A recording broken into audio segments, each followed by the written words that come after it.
El virus de papiloma humano es una de las infecciones de transmisión sexual más frecuentes. Esta está asociada con diferentes tipos de cáncer. Hoy conoceremos en Por Tu Salud detalles en relación a esta infección.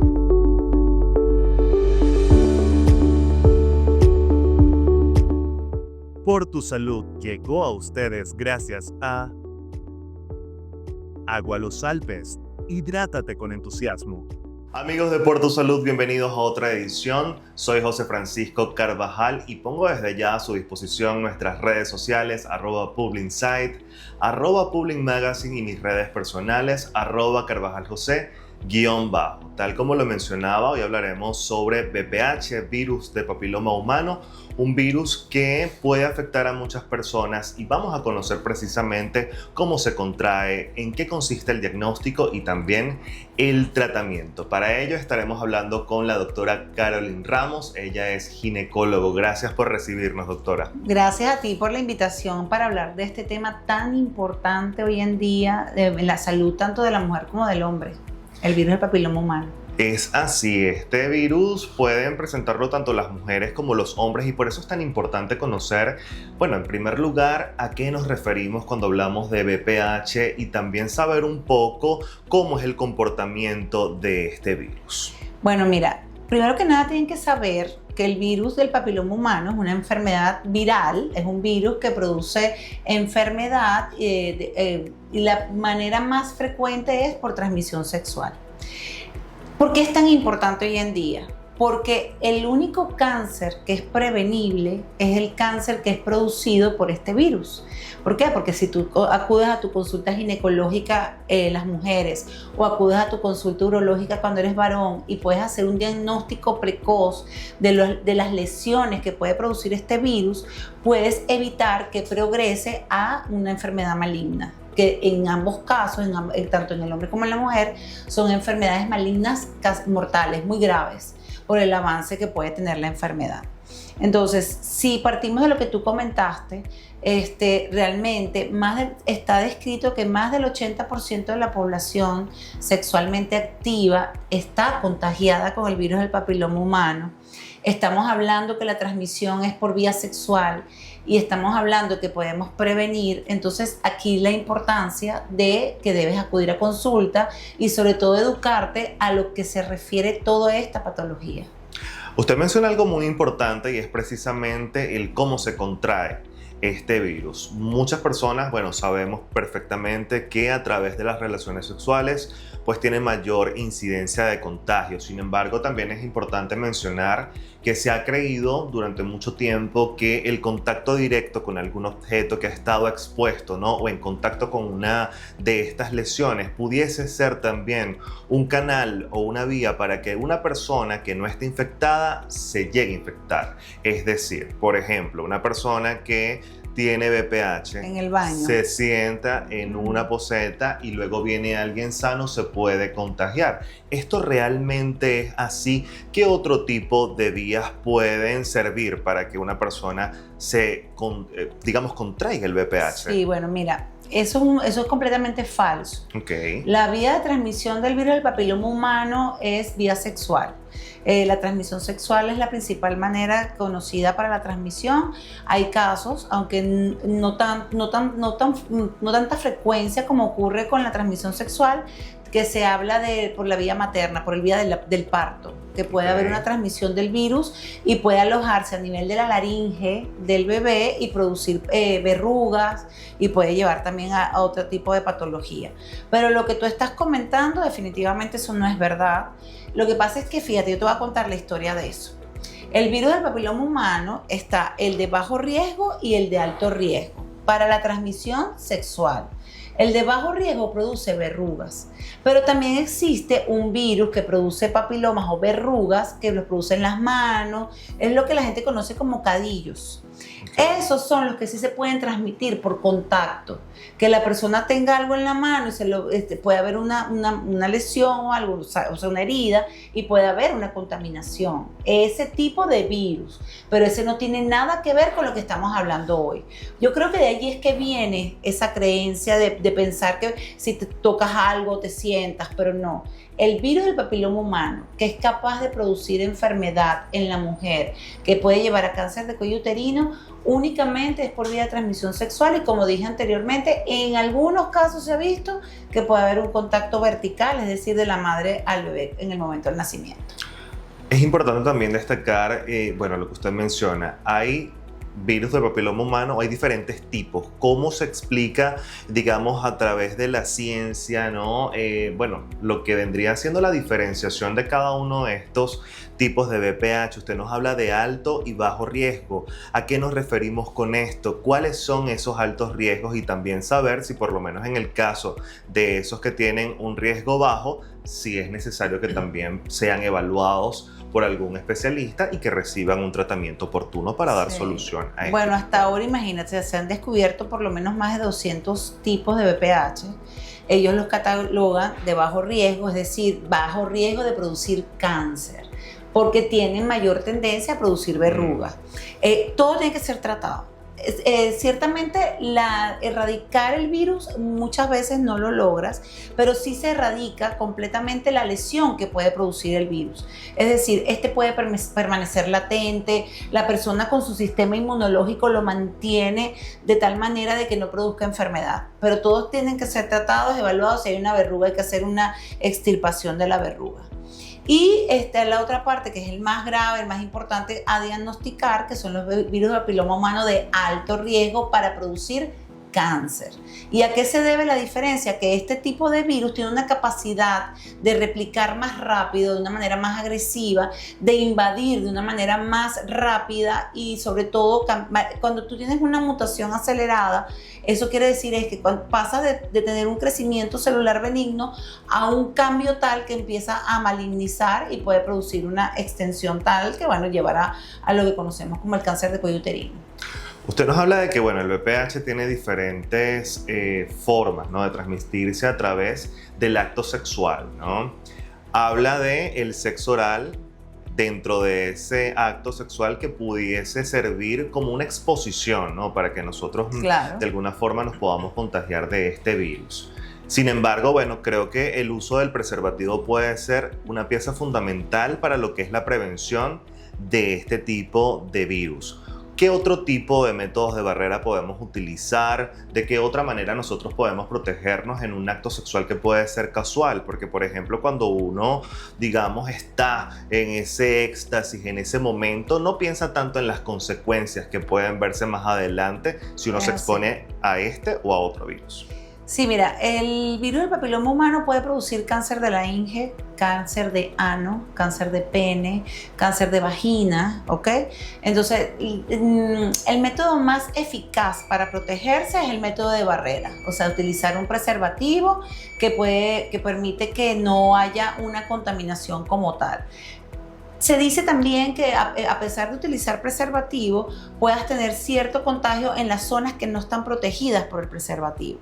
Entonces, en vista de esto y de que el preservativo es el único método de barrera que podemos tener para cuidarnos de la transmisión, inclusive utilizar el preservativo durante el sexo oral, es de donde viene entonces un tema muy importante que debemos tratar, que es el uso de las vacunas. ¿Por qué? Porque ciertamente, es verdad, tú puedes tener una relación en un momento, en el momento del calor de la situación, sí, claro, no estás pensando en cuidarte. Entonces, ¿a qué llamo yo a la población? Vacunarse.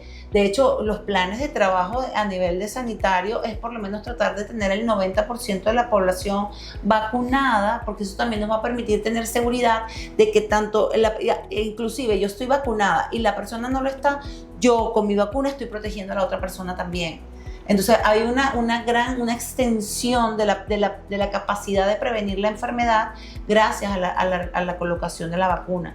Entonces, y si ya sabemos por Organización Mundial de la Salud que en el esquema de vacunación esta está en pediatría, es decir, deberíamos empezar a llevar a nuestras niñas con el ginecólogo, al niño con el pediatra y colocar la vacuna. Esta se coloca a partir de los 11. El esquema dice a partir de los 9 años, pero está más recomendado por estadística a partir de los 11 años. Preferible que colocarse la vacuna antes de iniciar la vida sexual para que podamos tener una mayor capacidad de producción de anticuerpos contra el virus. Entonces, volviendo a lo que tú dices, si tú puedes tener una relación casual, siempre tienes que cargar un preservativo en la cartera. Yo se lo digo a las pacientes. Usted cargue su preservativo. Eso no determina ni enjuicia lo que tú eres como persona. Más bien te estás cuidando tu salud. Pero previamente a eso, si ya tú sabes que estás en edad reproductiva, en una edad donde tienes el deseo de experimentar, ten conciencia de todo esto y colócate la vacuna previamente para que ya tú sepas que estás vacunado, también conoces los métodos de barrera para cuidarte y así evitas una posibilidad de enfermedad. Usted menciona algo que es muy importante, doctora, y es precisamente que aparte del cáncer de cuello uterino, el VPH está vinculado a otros tipos de cáncer. Hablamos entonces de que no solamente las consecuencias pueden ser mortales en mujeres, sino también en hombres. Esto me lleva a la siguiente pregunta. ¿Cuál es la incidencia del VPH en Venezuela basándonos en su consulta? Porque sabemos perfectamente que a lo mejor hay cifras que no han sido develadas, pero basándonos en su consulta, bueno, conocer tal vez qué tanta incidencia hay de VPH y también si tiene mayores casos en mujeres que en hombres. Bueno, yo soy ginecólogo, por lo tanto no puedo tener, porque también hay algo muy importante con el varón. El varón a veces, o sea, la paciente tiene el virus del papiloma humano y cuando el varón va al urólogo no tiene ninguna manifestación de la enfermedad. ¿Por qué? Porque la manifestación en el varón es distinta y en un tiempo diferente. O solamente da lesión cuando ya tenemos una infección muy grave. La mujer no. La mujer puede tener una infección por citología, que de hecho la única forma de poder hacer diagnóstico de esta patología es en ginecólogo, porque solamente esto tiene una visualización directa. No hay nada que la paciente pueda sentir para saber que tiene VPH. Entonces sí, definitivamente tenemos una población joven, edad reproductiva, con un porcentaje muy alto de contaminación con el virus del papiloma humano, pero ¿qué pasa? Cuando lo correlacionas con el varón, como les estoy explicando, es más frecuente verlo en la mujer que en el varón, pero porque el varón es más inactivo más tiempo, lo cual también es más peligroso, porque el cáncer de pene es mortal. El cáncer de pene no diagnosticado a tiempo puede llegar a ser tan mortal como el cáncer de cuello uterino, que no es mi área porque no soy urólogo, pero sí es importante que lo sepan. En cuanto a la consulta ginecológica, nos hemos dado cuenta que es cada vez más joven la población de mujeres que tienen contaminación con el virus del papiloma humano. Yo creo que también tiene que ver con, esto es una opinión muy personal, con lo que el poco valor que se le ha dado hoy en día a tener, digamos, una decisión más responsable de con quién vas a tener vida sexual. Hoy en día se toma muy a la ligera, vamos a disfrutar, vamos a vivir, no me importa. No hay esa clasificación, esa necesidad de autoconcepto sobre cómo debes ver tu cuerpo y decidir con quién realmente vas a llegar a tener una vida sexual activa. Y también se ve mucho hoy en día los jóvenes producto del consumo de ciertas sustancias como el alcohol, por no nombrar más nada, también eso mezcla la necesidad de que las hormonas, entonces estás con cualquier persona, no evalúas realmente lo que tú deseas para tu vida, no te estás dando cuenta de lo que eso puede llevar a tu vida personal, cómo te estimas a ti mismo, cómo te amas a ti mismo, y eso se ha visto muchísimo más hoy en día en la población más joven. Entonces, pero creo que tiene que ver más con un tema social, esta libertad para tener vida sexual sin ponerle el valor real que tiene tener relaciones. El valor real es amar tu cuerpo, amar a la persona con la que estás, saber si esa persona te valora, conocer su historia también, porque también es importante saber con quién estás teniendo una vida sexual. Si es una persona promiscua, sabes que por supuesto vas a tener mayor riesgo de que algo puede pasar.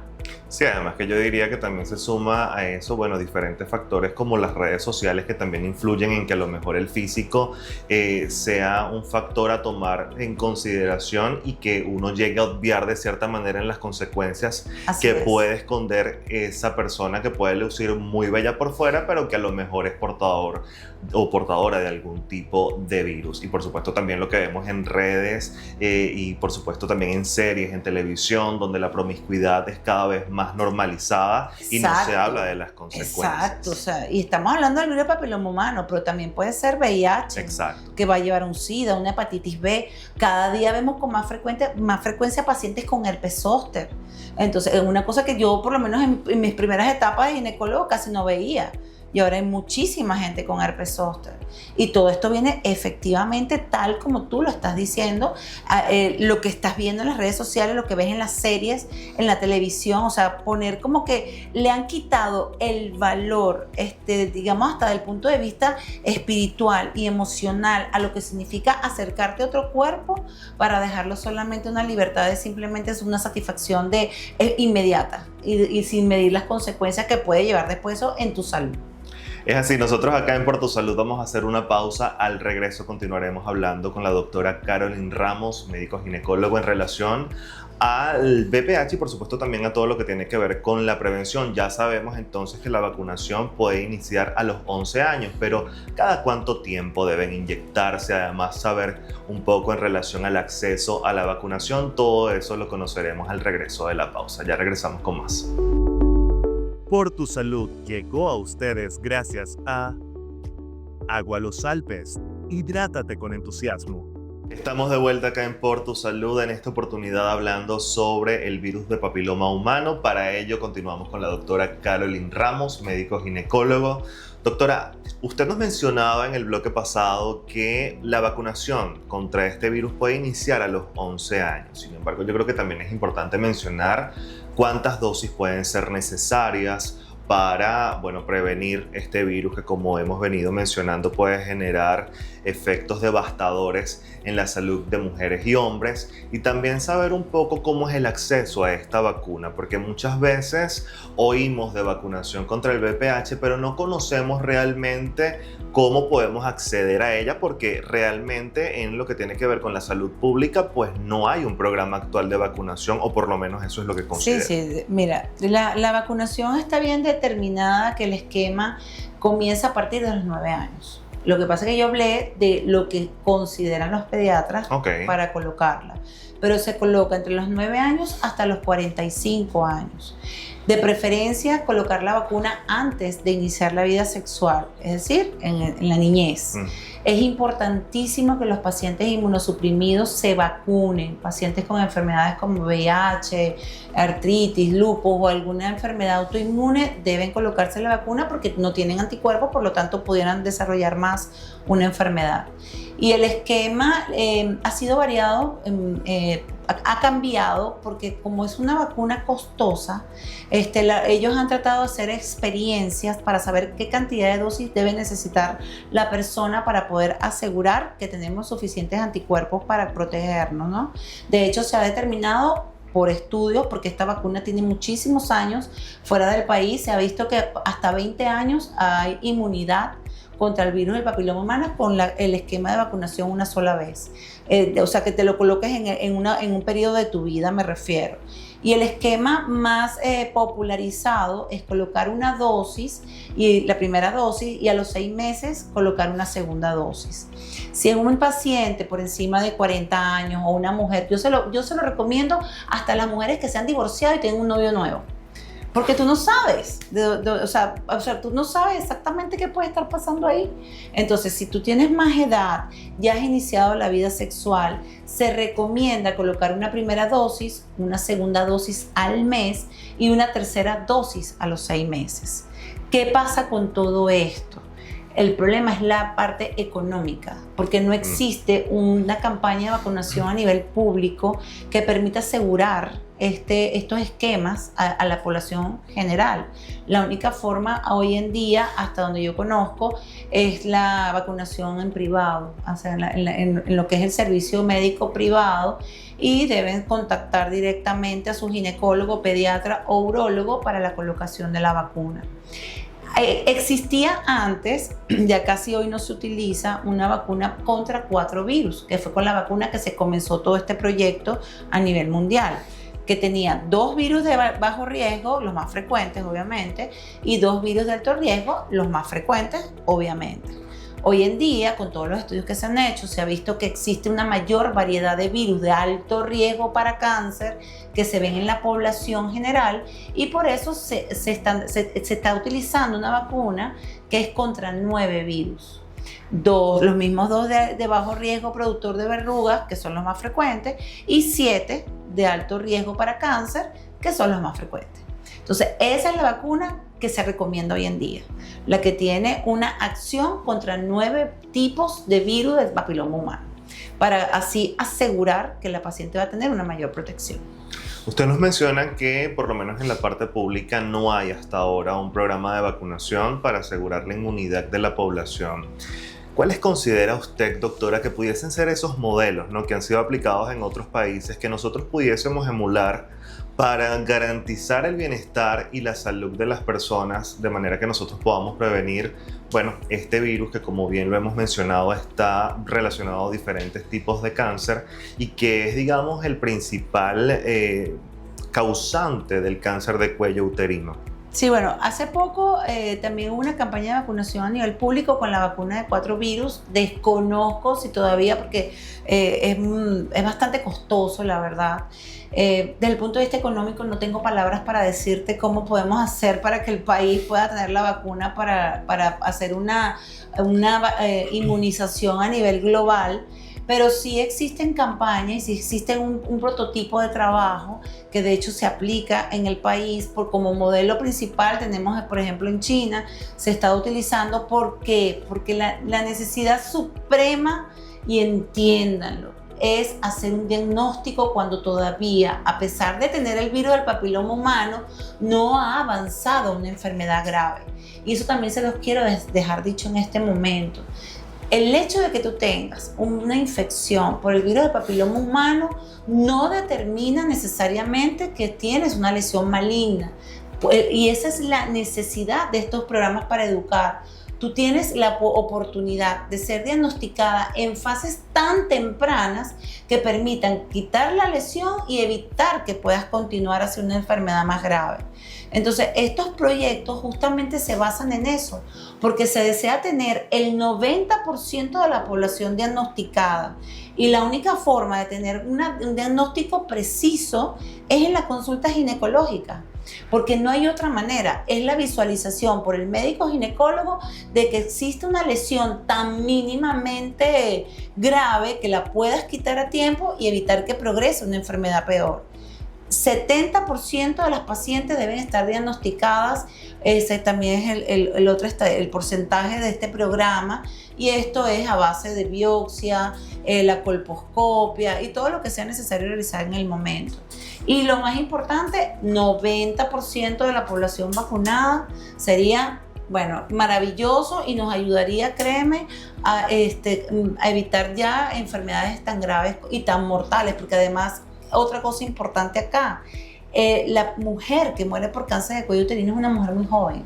Es una mujer, mira, en los hospitales puede haber mujeres de 26 años, 30 años, 32 años. Esa es la edad de fallecer. Una mujer en el momento más productivo, sí, más, o sea, bueno, nadie tiene derecho a pensar de que una persona es más que otra, pero son personas muy jóvenes las que son las estadísticas por muerte por esta enfermedad. Un grupo etario sumamente joven, y que, digamos, creo que es importante también destacar que hay que preocuparse. Hay que preocuparse porque estas cifras no solamente son números, estas cifras reflejan un problema real que puede ser, digamos, tratable, incluso se puede llegar a prevenir si aplicamos la vacunación tal como lo ha mencionado la doctora. En el bloque anterior también mencionábamos, doctora, bueno, parte, ¿no?, de la sintomatología o de las señales que puede dar el VPH cuando hablábamos de las verrugas. Sin embargo, me gustaría saber si aparte de esas lesiones cutáneas que pueden ser visibles o no, existen otras señales que pudiesen indicarle a la persona que tiene el virus de papiloma humano. Quiero tomar tu pregunta con lo que dijiste anteriormente. El virus de papiloma humano, lo principal es la consulta ginecológica. Y en esa consulta ginecológica proceder a la vacunación. Porque ahí tomo tu pregunta. El virus del papiloma humano cuando está en inicio no da síntomas. No hay nada, que no puedes saberlo a menos que coloquemos un espéculo, veamos el cuello uterino de manera directa y podamos ver una mancha en el cuello que determina un VPH que está comenzando a producir una lesión. Entonces, cuando la paciente está en etapas tempranas, que es donde queremos atajar a la paciente, no existe un síntoma. Por eso es tan importante acudir a la consulta ginecológica una vez al año, porque no tienes manera de saber que tienes una enfermedad en cuello uterino si tu ginecólogo no lo ve. Es muy sencillo ver una verruga. Si hay una verruga que está en la parte externa, obviamente ahí vas a los ginecólogos para saber, porque ya tienes una verruga, pero ¿qué pasa? Como lo hemos hablado durante todo el programa, la verruga es de bajo riesgo, no hay riesgo para cáncer de cuello. El problema es el que produce el virus del cáncer de cuello, que no da manifestación. Ya cuando una paciente tiene sangrado con las relaciones sexuales, y por favor, esto es importantísimo. Si usted tiene relaciones sexuales y sangra, tiene que ir de inmediato a la consulta ginecológica, porque podemos estar en presencia de una infección por virus de papiloma humano muchísimo más grave. Y si hay olor, una descarga vaginal, olor fétido, más todavía. Pero cuando ya estamos hablando de esto, ya estamos hablando de una enfermedad que ha avanzado. Y te aseguro que esa paciente tiene más de 2 años sin ir al ginecólogo. Te lo puedo asegurar, porque las pacientes de esto, si van al ginecólogo, no se mueren de esto. Por eso es tan importante la consulta con el ginecólogo, y esto me lleva a preguntarle en base a su propia experiencia, ¿cada cuánto tiempo usted recomienda que una mujer acuda al ginecólogo? Porque hay que tomar en consideración también la evolución que puede tener este virus. También me gustaría saber si es de rápida o de lenta evolución. Bueno, la consulta ginecológica por protocolo es una vez al año. Okay. Pero dependiendo, hay que individualizar a la paciente. Si existe alguna otra cosa, uno les dice que tiene que venir cada 6 meses. Si tuvo virus, tiene que venir en un protocolo de trabajo también cuando ya tienen la enfermedad. Pero digamos que para comenzar es una vez al año. El sistema inmunológico de la mujer está descrito que va a mantener latente el virus por lo menos hasta los 30 años. Después de los 30 años, nuestro sistema inmunológico comienza a cambiar. Por lo tanto, comenzamos a ser más débiles y tenemos más posibilidades de manifestación de la enfermedad. Entonces, ¿qué les recomiendo también? Vamos a mantener ese sistema inmunológico en alto.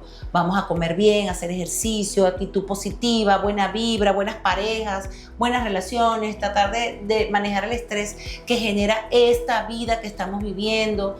Tratar, como lo veo yo en la consulta con estas mujeres jóvenes, tratar de dejar ya la inmediatez. Quererlo todo para allá genera más estrés, más problemas, tu sistema inmunológico se deprime mucho más y no te lleva a nada, porque al final todo en la vida tiene sus tiempos, todo en la vida tienes que hacerlo de una manera correcta. Las redes sociales, el celular, todo nos ha llevado a creer que todo lo tenemos que tener ya. Y realmente eso ha perjudicado muchísimo la salud mental, la salud emocional y por lo tanto el sistema inmunológico de las personas. Entonces tenemos que tratar de ser más serenos, más centrados en nosotros mismos y desde el punto de vista orgánico, como lo mencioné, vamos a tratar de comer menos azúcar, menos harina, menos grasas, menos alcohol, no, por supuesto nada de tabaco, nada de sustancias ilícitas porque eso no tiene sentido. Es preferible ir a hacer ejercicio que estar en eso. Evitar tantas salidas nocturnas, tratar de descansar 8 horas en la noche. Tampoco estoy diciendo que no lo haga, pero todo con medida, todo con inteligencia emocional, créanme que les va a llevar a tener un sistema inmunológico en alto para evitar que esta enfermedad progrese. ¿Qué se ha visto? Hay mujeres que pueden durar 10 años, hay mujeres que pueden durar 5 años sin presentar la enfermedad, Hay mujeres que lo presentan en la menopausia porque ya el sistema inmunológico está todavía más, menos potente. Están las mujeres que tienen resistencia a la insulina o problemas de tiroides, que también su sistema inmunológico está en menos capacidad de defender. Entonces, todo eso va a depender básicamente del sistema inmunológico de la paciente y de qué tipo de virus nos estamos enfrentando. Y de allí, como siempre se lo digo, ir a lo esencial. Dejar tanta tecnología, tanta necesidad de competencia como sucede en las redes sociales, ser uno mismo, cuidarse, ir al médico, ir a su ginecólogo. El ginecólogo a veces es psicólogo, hablemos de los problemas de pareja, deja si no te sirve, sé feliz. Hay que buscar la manera de conectar más con nuestro yo superior, que de una u otra forma, y discúlpenme que les hable de esto, pero eso es así, porque las mujeres que me están viendo saben que es así. Volver a la espiritualidad también nos va a ayudar mucho. Hay que ser adultos responsables, parte Así también es. de esas recomendaciones que da la doctora el día de hoy, y me gusta porque además lo ha dicho sin filtros, lo ha dicho de una manera muy clara, obviando los tecnicismos que muchas veces pueden llevar a la confusión y a que la información no llegue como debe llegar, porque Así precisamente yo creo que también parte de los problemas que tenemos como sociedad es el tabú, y eso ha servido como un caldo de cultivo para que además estos problemas sean cada vez más frecuentes, porque a lo mejor lo que no estamos hablando en casa y lo que no estamos hablando con especialistas lamentablemente nos está llegando a través de otras vías que lo mencionábamos hace un rato, a través de redes sociales, de series, de novelas, donde la realidad está un poco más distante y las consecuencias muchas veces no están allí visibles. Doctora, ya para ir finalizando, me gustaría que habláramos un poco de la serie de tratamientos que hay para dar solución al virus de papiloma humano, ya una vez diagnosticado y certificado por un especialista como usted. En estos días puse en mi Instagram algo sobre esto. Mira, depende de la gravedad de la enfermedad. Si tenemos una lesión de alto grado, definitivamente, lo primero que uno hace es la visualización, ¿verdad? Directa, citología, haces tu colposcopia, que es con un microscopio gigante que uno ve el cuello en todas las dimensiones posibles, buscando este tipo de lesión mínima que pueda tener la paciente o sospechosa. Se toma la biopsia si es necesario, si en la biopsia tenemos una lesión de alto grado, es decir, una lesión que está avanzando rápidamente. Otro de los procedimientos es realizar una biopsia en quirófano llamada cono. Lo tengo en el Instagram porque me quedó bellísimo. Entonces, ese cono nos permite tener una biopsia más amplia. ¿Por qué se hace en quirófano? Simplemente para que la paciente no le duela y colabore, pero realmente es un procedimiento sencillo que permite tomar una biopsia más amplia para saber hasta dónde está avanzando la enfermedad. Y una vez que nosotros logramos eso y podemos asegurarnos de que hemos tomado toda la lesión con la biopsia, yo les puedo asegurar que la paciente está curada. Está curada, aparte haciendo todo lo que les dije, ¿no? Manteniendo ese sistema inmunológico en alto, sus chequeos pertinentes y regulares como se los pida su ginecólogo, pero realmente el tratamiento de esto, como se darán cuenta, no hay pastilla, no hay jarabe, no hay medicina que puedas tomar en la casa que te lo pueda quitar. Simplemente lo que tú sí puedes hacer es cuidar tu salud ginecológica, cuidar con quién estás, utilizar métodos de barrera y todo lo que hablamos de un estilo de vida saludable. Pero en cuanto al tratamiento como tal de la lesión, eso es nosotros los ginecólogos, haciendo las biopsias pertinentes, haciendo todo antes de que llegue ya a una lesión maligna, que ya ahí estamos hablando de otra cosa. Eso es con el oncólogo, ya hay quimio, hay una braquiterapia, pero ya eso sería cuando ya la paciente tiene la enfermedad. Aquí estamos hablando de evitar eso. Exactamente. Doctora, ya sus redes sociales nos ha mencionado que a través de allí usted comparte cierto contenido que puede ser de gran utilidad para todas las personas que nos están viendo, y además me gustaría que dijera dónde están ubicados sus consultorios acá en la ciudad de Caracas. Yo estoy en la Policlínica La Arboleda en San Bernardino y en la Clínica El Ávila en Altamira. Me pueden conseguir en Instagram por @dra.carolinramos. Repito, @dra de doctora, dra.caroline con C, Caroline Ramos. Muchísimas gracias, doctora, por habernos recibido. Ay, gracias a ti, de verdad me encantan este tipo de programas y te admiro de verdad a ti y a tu grupo de trabajo porque esto es necesario. Hay que bajar el nivel o la intensidad del lenguaje médico para que la gente pueda comprender lo que sucede, la gravedad de esta situación. Y fíjate que hoy en día se considera que la comunicación también es un sistema para mantener la salud. Entonces, tú eres también tan portador de salud como yo, a través de la educación. Gracias, doctora. Bueno, si se hace lo que se puede, yo creo que la información también es poder y el poder nos ayuda a prevenir cualquier tipo de problema y a identificarlo también. Nosotros de esta manera nos despedimos esperando que este programa haya sido de su utilidad, que sea útil no solamente para que usted identifique algún tipo de problema, sino además, como lo mencionaba, también para que lo pueda prevenir. Redes sociales @publinsight, @publinmagazine y @carvajaljose_. Será hasta una próxima oportunidad.